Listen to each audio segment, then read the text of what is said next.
Aéroport Félix Houphouët-Boigny d'Abidjan, dans cette ambiance quasi rythmée par le bruit assourdissant. Des moteurs d'avion, des tambours résonnent avec fracas, comme pour annoncer une terrible nouvelle. L'arrivée en Côte d'Ivoire cette nuit de septembre 2021 de la dépouille mortelle de l'ex-premier ministre Charles Konan Banny. Des guerriers au visage grave et au regard profond assurent la vigie. La tradition à Caen est en plein mouvement. Au salon ministériel, des membres du gouvernement sont déjà présents. Les ministres Souleymane Diarra-Souba et Vagando Diomandé. Henriette Konan Bédié, ex-première dame de Côte d'Ivoire, également présente. Sur l'esplanade du pavillon présidentiel, parents, amis, membres de la famille politique du défunt, le PDCI-RDA, sont aussi présents.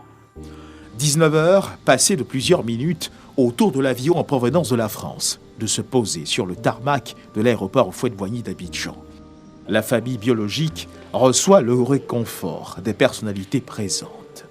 Des personnalités qui continuent de marquer leur arrivée. L'on reconnaît ici Daniel Kablan-Duncan, l'ex-vice-président de la République, qui à son tour présente ses hommages à la famille éplorée. Tous convergent ensuite vers l'esplanade où une foule déjà rassemblée salue avec des cris, pour certains. Papa, papa, Léoné. Papa, papa, papa, oh papa. Des pleurs, pour d'autres, l'arrivée de la dépouille. Le tout dans le strict respect de la tradition à Caen. La charge émotionnelle est totale. Difficile pour beaucoup de contenir leurs larmes. Après un bref tour d'honneur, les dépouilles de Charles Konan Banny est soigneusement installée.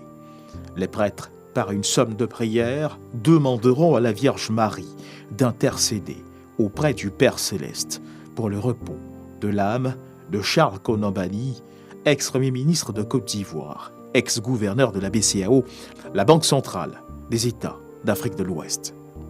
Décédé le 10 septembre dernier, à Paris, en France.